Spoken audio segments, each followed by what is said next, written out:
সে হয়তো বলছিল, দোস্ত হুজুরের কথাগুলো ভাল লাগছে রে, নারী নামাজ পড়ব রে। আরে দূর বেটা, বেটা দাঁত ফালাই তুমি বেটা, পাগল কোথাকার বেটা।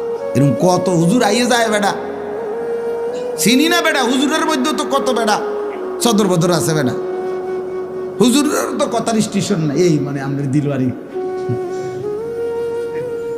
তোমার দিলওয়ারি শেষ করে, তোমার হিম্মত, তোমার মনোবল, তোমার একটু এগিয়ে আসার প্রেরণা এই বন্ধু নামের এই বেঈমান, বন্ধু নামের এই শয়তান শেষ করে দিও।